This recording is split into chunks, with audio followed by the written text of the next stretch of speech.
Yesu asifiwe. Mimi ni Pastor Julius Elisha.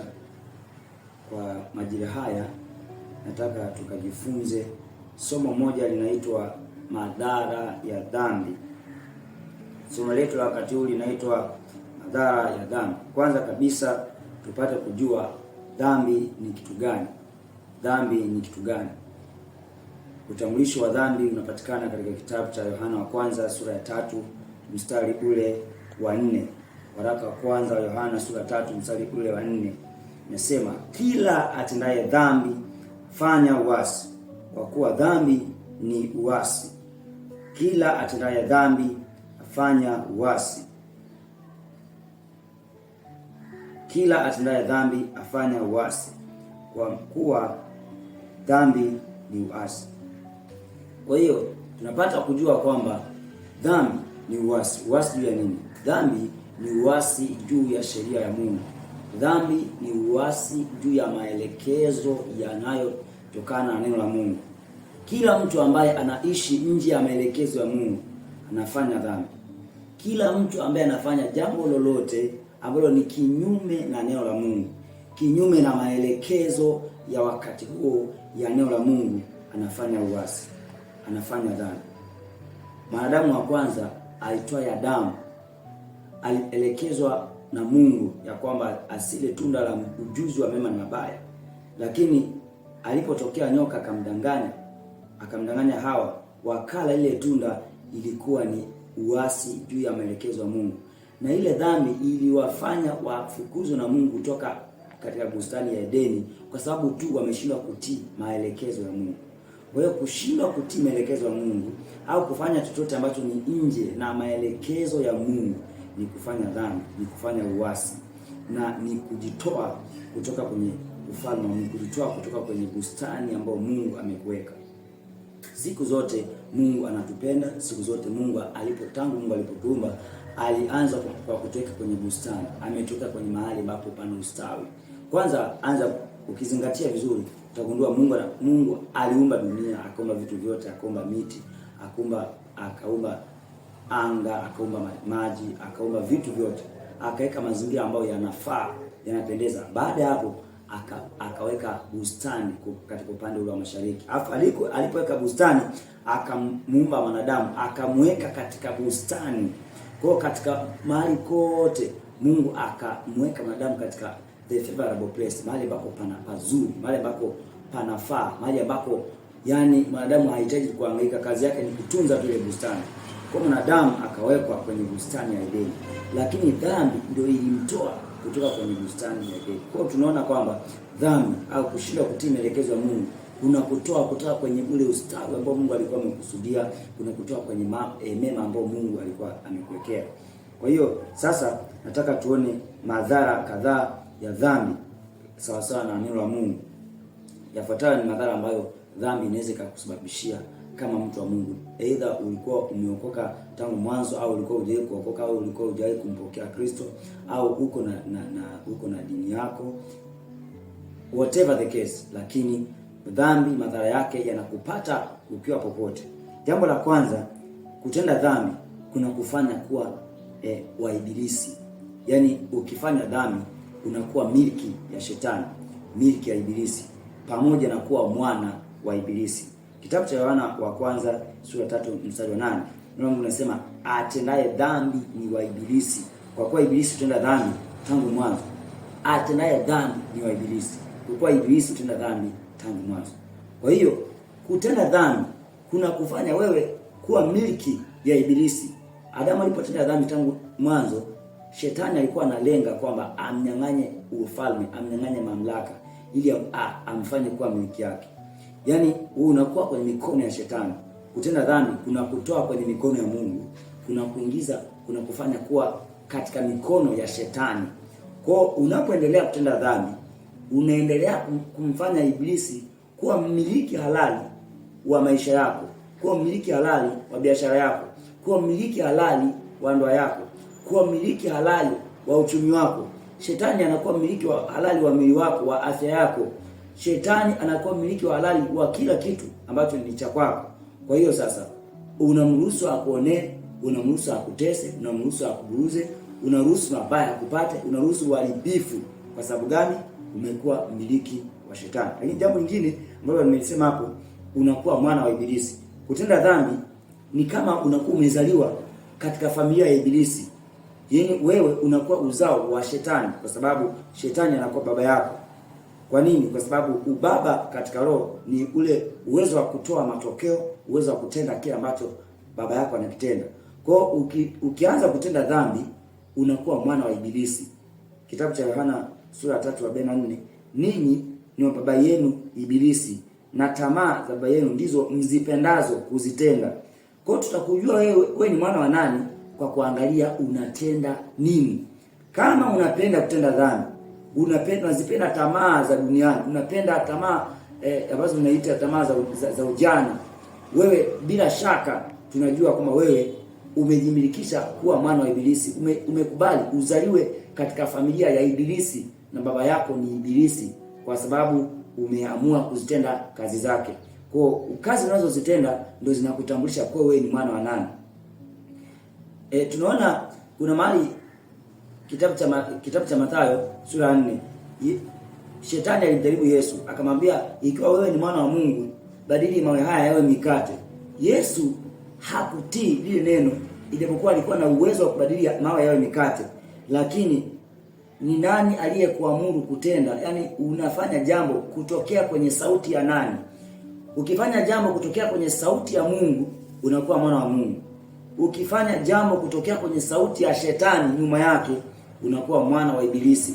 Kwa hiyo ile sauti iliyoko nyuma ya kile unachokifanya ndio inaamua wewe ni mwana wa nani, inaamua wewe miliki wa nani. Kwa hiyo Yesu hakutii sauti ya shetani, na ndio maana Yesu alimshinda ibilisi, alimshinda kwa kazi yake msalabani ili kuja kutuokoa sisi, kwa sababu ilikuwa ni mwana wa Mungu na kila alilofanya alifanya kutoka kwa Mungu.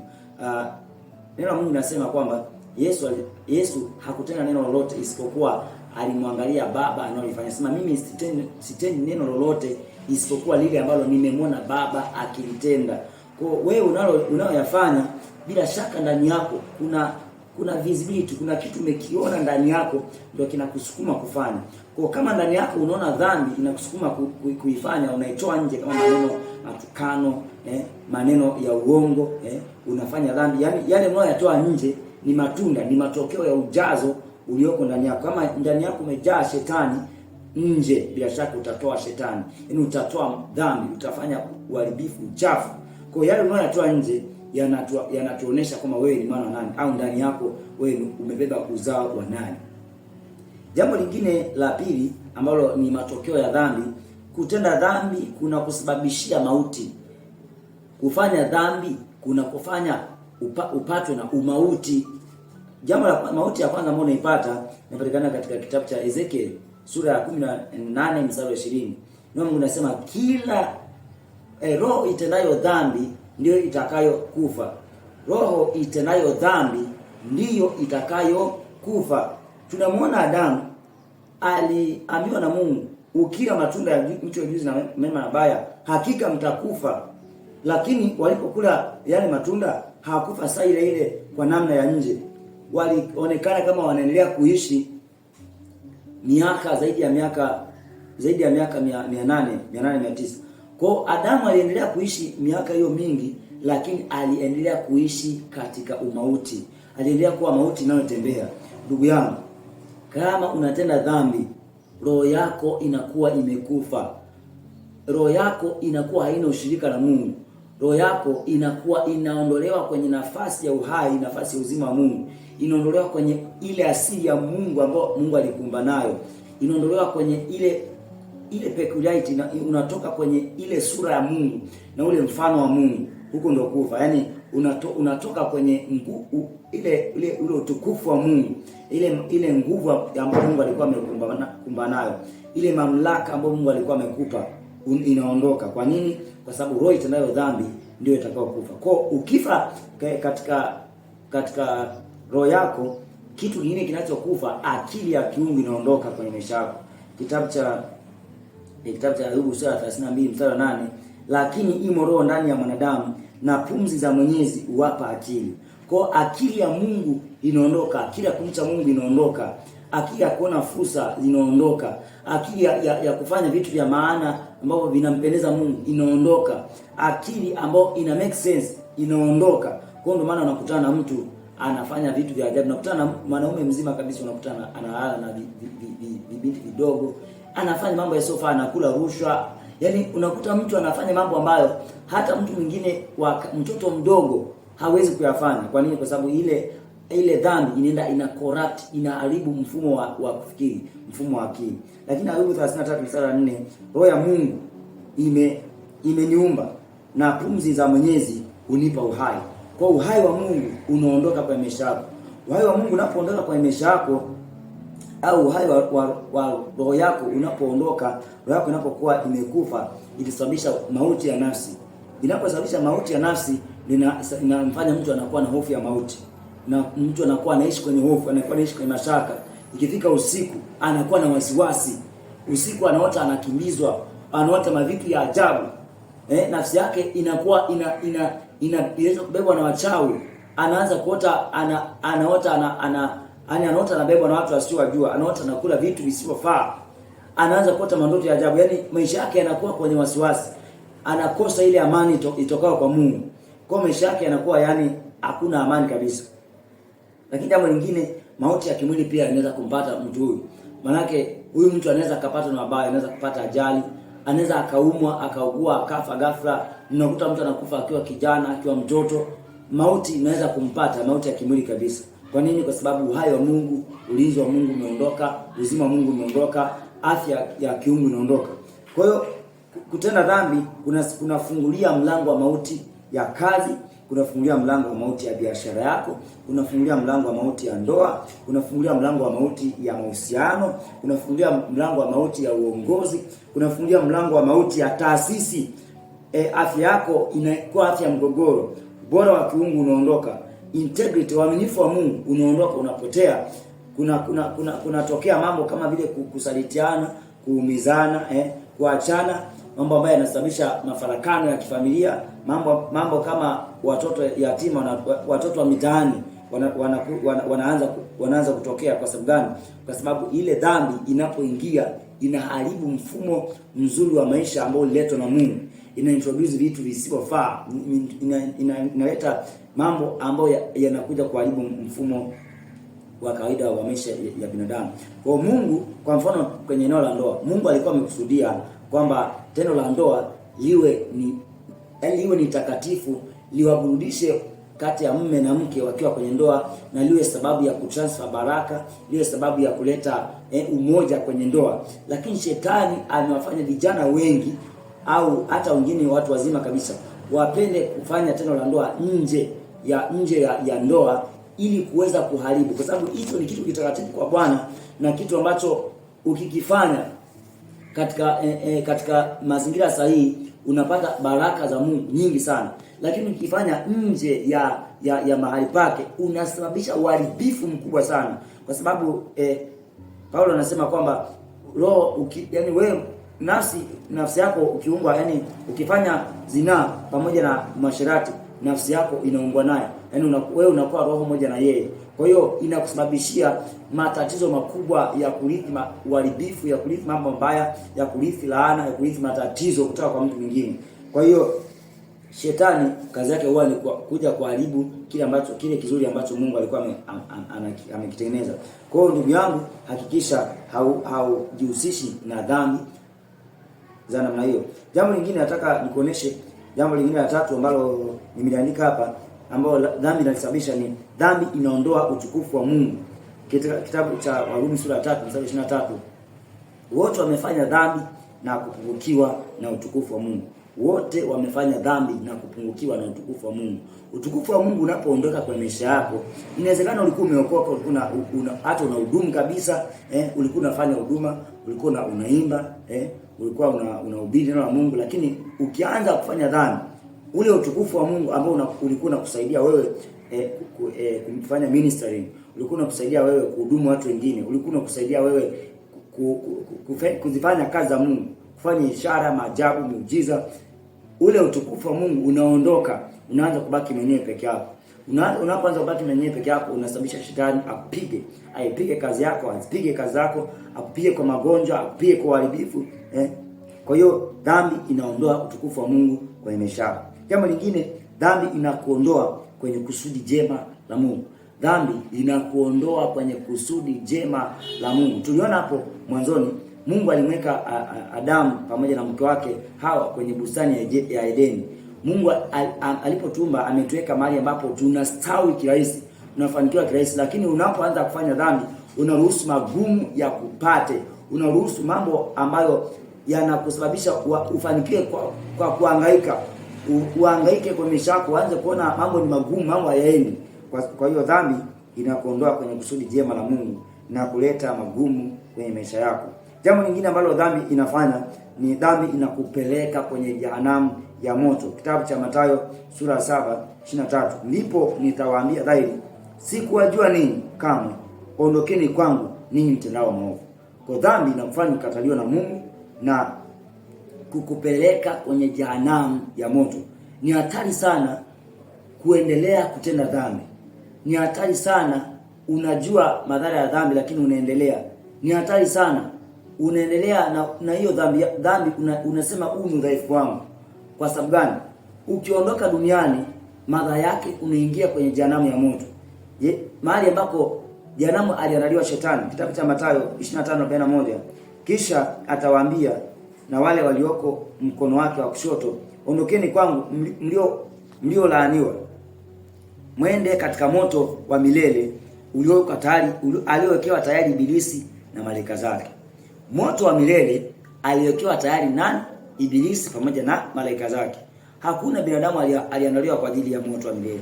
Lakini the moment tu umeamua na wewe kutenda dhambi, umeamua kuunga msafara ambao unaelekea kwenye jehanamu ya moto.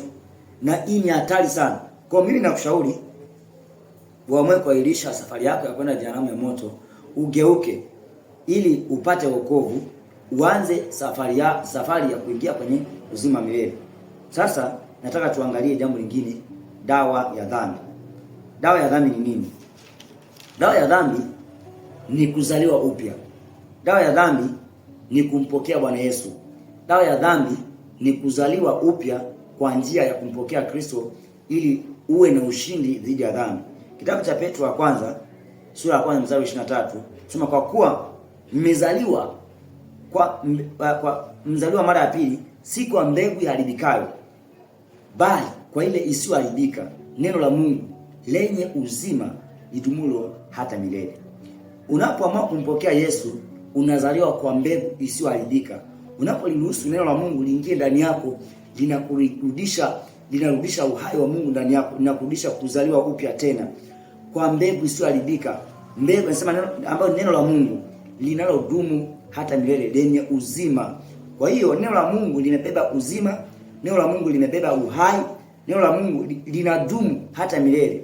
Kwa neno la Mungu ukiruhusu sasa likurekebishe, likurudishe kwenye mstari, linakupa uhai tena, linakupa uzima tena, linakurudisha na wewe unaanza kuwa unadumu hata milele. Linakurudisha kwenye kozi, linakutoa kwenye njia ya mauti, linakurudisha kwenye njia ya uzima wa milele. Kitabu cha Yohana sura ya 1 mstari wa 3, Yohana wa 1 sura ya 3 mstari wa 9, kila mtu aliyezaliwa na Mungu hatendi dhambi, kwa sababu uzao wake wakaa ndani yake, wala hawezi kutenda dhambi kwa sababu amezaliwa kutokana na Mungu. Kila mtu akizaliwa kutokana na Mungu hawezi kutenda dhambi. Kwa nini? Kwa sababu kinachotokea ni kwamba Mungu anauchukua uzao wake, anakuingiza ndani yako. Kwa uzao wa Mungu ukishakuwa ndani yako, automatically wewe unakuwa ni mwana wa Mungu. Unapokuwa mwana wa Mungu katika roho, yale unayoyatenda yanakuwa yale yanayotokana na uzao ambao unakaa ndani yako. Kwa uzao ulioko ndani yako ndio unaamua kwamba wewe ufanye kitu gani. Kitabu cha Yohana wa kwanza tena sura ya 5 mstari wa 18, aliyezaliwa na Mungu hatendi dhambi, bali hujilinda, wala mwovu hamgusi. Kwa kuzaliwa na Mungu kunakupa uwezo wa kushinda dhambi, kunakupa uwezo wa kuishi juu ya dhambi, kunakupa uwezo wa kushinda kila ushawishi wa dunia, kunakupa uwezo ndani yako wa kuweza kuishi kuichukia dhambi, unakupa uwezo wa kuishinda dhambi, kunakupa uwezo wa kuishi sawa na Mungu. Kwa nini? Kwa sababu unakuwa ni mwana wa Mungu, unakuwa unaishi kama Mungu, unakuwa unaishi maisha matakatifu. Na inawezekana kabisa kuweza kushinda dhambi na kuishi maisha matakatifu. Zaburi 16 mstari wa 3. Watakatifu walioko duniani ndio walio bora, hao ndio ninaopendezwa nao. Kwa kumbe duniani kuna watu bwana ni watakatifu, kuna watu duniani hawatendi dhambi, na hao watu wanampendeza Mungu. Kwa kama wewe ulikuwa unajitia moyo kwamba haiwezekani, hata duniani wapo watakatifu, na neno la Mungu limethibitisha kwamba watakatifu walioko duniani ndio walio bora, hao ndio ninaopendezwa nao. Kwa Mungu anapendezwa na watakatifu walioko duniani. Mungu anapendezwa na wale ambao wameamua kushinda dhambi. Mungu anapendezwa na watakatifu ambao wako duniani, wao wameamua kuzaliwa upya, wameamua kuzaliwa katika uzao wa Mungu. Nini ambacho uzao unafanya? Kitabu cha Petro wa kwanza sura ya 1 mstari wa 18, ninyi nani mfahamu kwamba mlikombolewa si kwa vitu viharibikavyo, kwa fedha au dhahabu, mpate kutoka katika mwenendo wenu usiofaa mliopokea kwa baba zenu. Kwanza nataka ujue, haukombolewi kwa fedha, haukombolewi kwa dhahabu, haukombolewi kwa vitu. Hata ukiwa na fedha kiasi gani, hizo fedha zitakusaidia tu kuishi maisha ya kupata vitu vinavyopatikana katika dunia, ambavyo obvious sio vyote ni vibaya, lakini fedha, dhahabu na mali haziwezi kukuokoa, ila umeokolewa kwa damu ya Yesu ya thamani. Anasema ukiokolewa kwa damu ya thamani, unatolewa katika mwenendo usiofaa, ambao huo mwenendo usiofaa unatoka wapi? Unatoka kwa baba, unatoka kwa baba zenu. Tuliona hapo mwanzo, anayetenda dhambi baba yake ni Ibilisi. Kwa hiyo ukiamua kuzaliwa kwa kumpokea Kristo, baba yako anakuwa ni Mungu, unakuwa uzao wa Mungu. Na ukishakuwa uzao wa Mungu, unakuwa automatically unaweza kuishi kutenda matendo mema, unaweza kuishi mwenendo mwema utokao kwa Mungu, kwa sababu baba yako anakuwa ni Mungu. Unakuwa na ushindi dhidi ya dhambi. Na hii inatokana na kumpokea Kristo. Kwa sababu gani? Kwa sababu yeye peke yake ndiye aliyekufa msalabani kwa ajili yetu. Kwa hiyo huwezi kushinda dhambi kwa kuwa na dini, huwezi kushinda dhambi kwa kuendelea kushikilia dini yako, kwa kuendelea kusali, kwa kuendelea kwenda kanisani, isipokuwa kwa njia moja tu ya kumwamini Kristo, ya kumpokea Kristo, kwa sababu yeye ndiye aliyekufa, aliyetoa damu. Neno mwingine nasema kwamba pasipo kumwaga damu hapana ondoleo. Kwa hiyo ondoleo la dhambi linakuja kwa kumwaga damu, ambapo kumwaga damu isiyo na hatia kulitolewa kwa njia ya Kristo Yesu. Kwa Yesu alipotoa damu yake ya thamani, ambaye alifanyika kuwa mwana kondoo asiye na hila, asiye na wa, Kristo Yesu, ndio tunapata kuondolewa, tunapata ondoleo la dhambi, ndio tunarudishwa kwenye uzao wa Mungu. Kwa hiyo tunarudishwa kwenye uzao wa Mungu kwa kumpokea Kristo. Kitabu cha Warumi sura ya 5 mstari wa 12, kwa sababu kwa mtu mmoja dhambi iliingia ulimwenguni, vivyo hivyo kwa mtu mmoja haki inaingia ulimwenguni. Kwa mtu mmoja, mwanadamu mmoja Adamu, dhambi iliingia ulimwenguni, lakini kwa mwanadamu mmoja Yesu Kristo dhambi inaondoka ulimwenguni tena. Yaani inaondoka kwenye maisha ya mtu. Kwa hiyo ukimpokea Kristo anakurudisha kwenye uzima milele. Sasa nataka tuangalie, ili ukimpokea Yesu unapata faida gani? Ziko faida nyingi sana za kumpokea Yesu. Faida za kumpokea Bwana Yesu, jambo la kwanza kama tulivyoona hapo, ushindi dhidi ya dhambi na uasi. Ushindi dhidi ya dhambi na uovu. Ukimpokea Yesu unapata ushindi dhidi ya dhambi. Jambo la kwanza ambalo Yesu analifanya, anakupa ushindi dhidi ya dhambi. Kitabu cha Mathayo sura ya 1 mstari wa 21 hadi 23, nawe utazaa mwana, nawe utamwita Kristo, utamwita Yesu, kwa kuwa ndiye atakayewaokoa wanadamu na dhambi zao. Kwa wanadamu walikuwa tayari wana madhambi, wana mauovu ambao waliyapata baada ya kumkosea Mungu. Lakini Yesu alizaliwa kwa kusudi kubwa moja la kuwaokoa wanadamu kutoka kwenye dhambi, ili waweze kuzishinda dhambi. Kwa hiyo yuko mtu mmoja anaitwa Yesu, anaweza kukuokoa na dhambi. Kitabu cha Yohana sura 14 mstari wa 6, njia ya uzima milele, njia ya kumwendea Baba ni moja tu, ya kumpokea Bwana Yesu. Kwa hiyo kama ulikuwa na dini unajitia moyo, nikwambie ndugu yangu, hauko salama. Usalama wako ni kumkimbilia Bwana Yesu tu. kumpokea Yesu. Uzima, jambo la pili, unapata uzima wa Mungu, unapata nuru ya Mungu.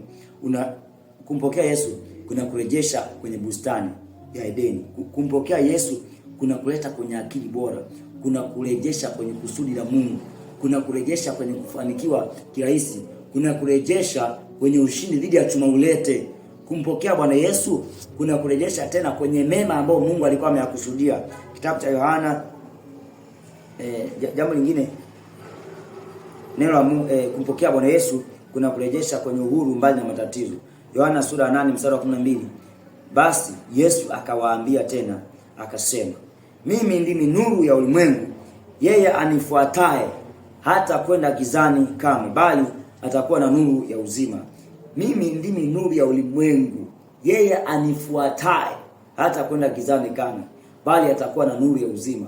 Kwa hiyo kumfuata Kristo ili akuzae upya, unapata nuru ya uzima. Hauendi gizani. Kwenda kwenye giza ni kwenda pasipo direction, pasipo maelekezo ya Mungu. Kwenda kwenye giza ni kwenda kwenye matatizo, pale ambapo huoni majibu, huoni njia, unatamani uende kwa waganga wa kienyeji. Mambo yanakutesa uelewe.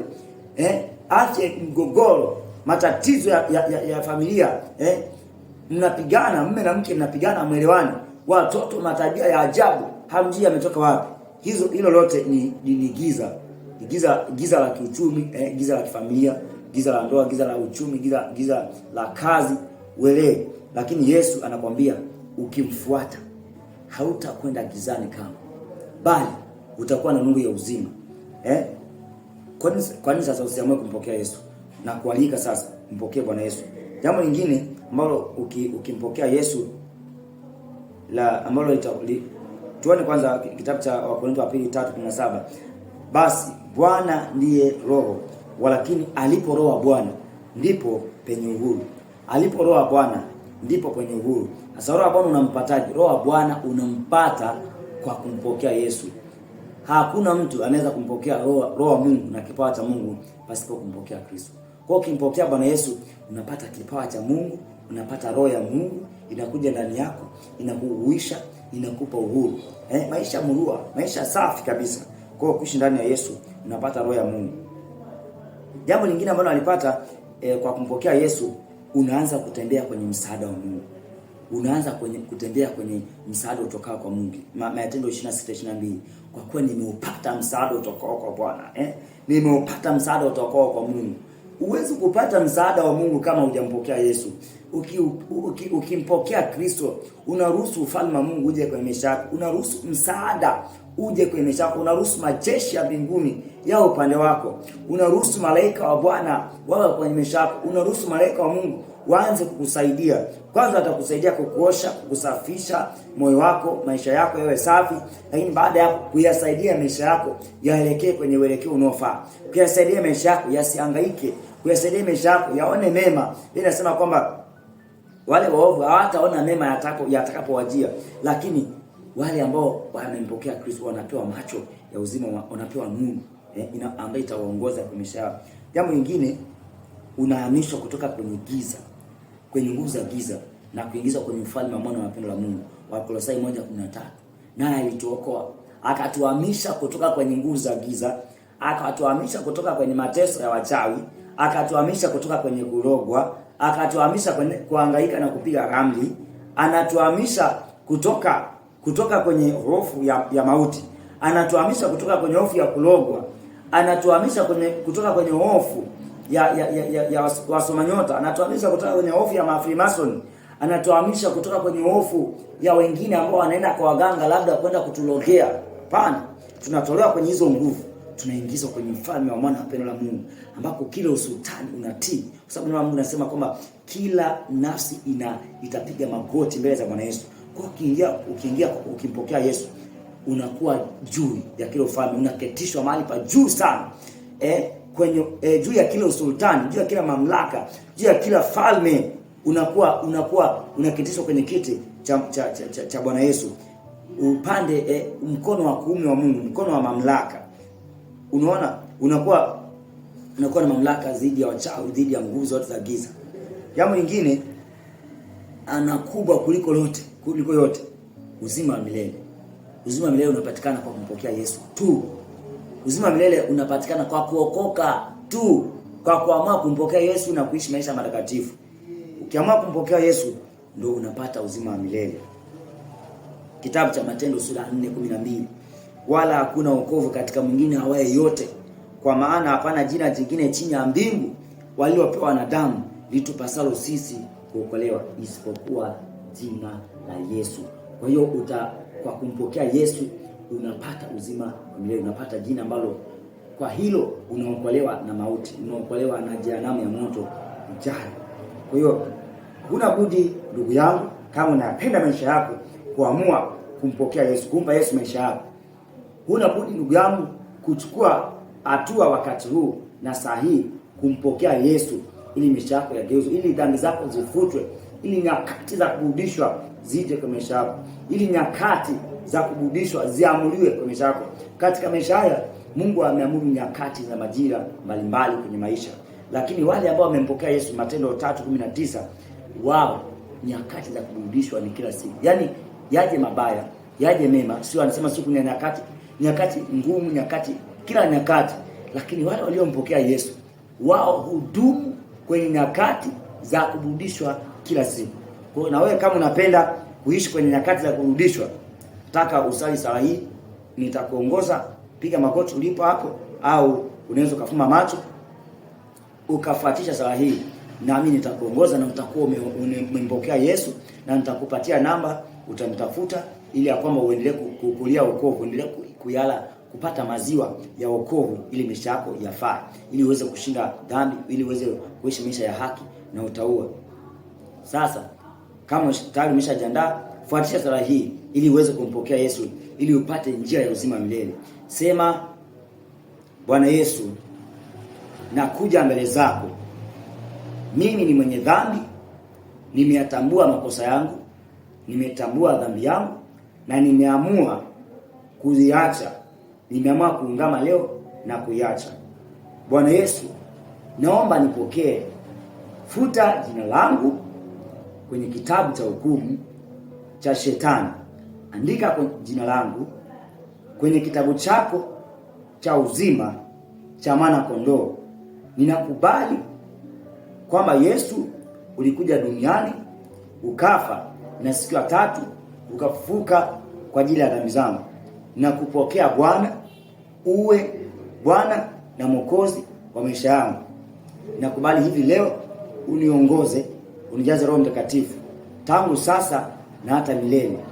Naamini haya katika jina la Yesu. Amen. Hongera kwa kumpokea Yesu. Hongera kwa kuwa kuzaliwa upya. Kama umeamua kufanya maamuzi haya, umeamua kufanya maamuzi ya maana sana ambayo hautajuta maisha yako yote, na Roho Mtakatifu atakuongoza na kusaidia. Nataka nikuombee kwa dakika moja, na Roho Mtakatifu atakujalia juu yako na atakuongoza, atakusaidia, na maisha yako yatakuwa yamegeuka. Bwana Yesu, nakushukuru kwa ajili ya ndugu yangu huyu ambaye ameamua kumpokea Yesu. Asante kwa ajili ya nafsi ambayo imeamua kugeuka leo. Ninaikabidhi kwenye mikono yako. Ninaomba neema ya kuendelea kuishi maisha matakatifu. Naomba neema ya kujazwa vipawa vya Roho Mtakatifu. Naomba neema ya kuongozwa na Roho Mtakatifu juu yake. Vifungo vyote na visemesha na naviamuru vimwachie katika jina la Yesu. Ninaamuru kila uharibifu ambao ulikuwa juu yake, uliokuwa umewekwa na Shetani, kila dhambi iliyokuwa juu yake ianguke katika jina la Yesu aliye hai. Malanga kuzimu haruhusi kufanya kazi tena juu yako katika jina la Yesu. Kila nyakati za giza zilizokuwa juu yako zimeahirishwa kwa mamlaka ya jina la Yesu. Natamka uzima, natamka neema, natamka amani, natamka kufanikiwa, natamka ushindi juu ya maisha yako kuanzia sasa katika jina la Yesu. Utaona mema akikufuata kuanzia leo katika jina la Yesu. Utaona matumaini, utaona uzima juu yako kuanzia leo kwa mamlaka ya jina la Yesu aliye hai. Katika jina la Yesu. Amen. Kama umeamua kufanya maamuzi haya, chukua namba yangu ni 0778392548. 0778392548 kwa njia ya WhatsApp. Majina yangu ni Pastor Julius Elisha. Mungu akubariki sana. Amen.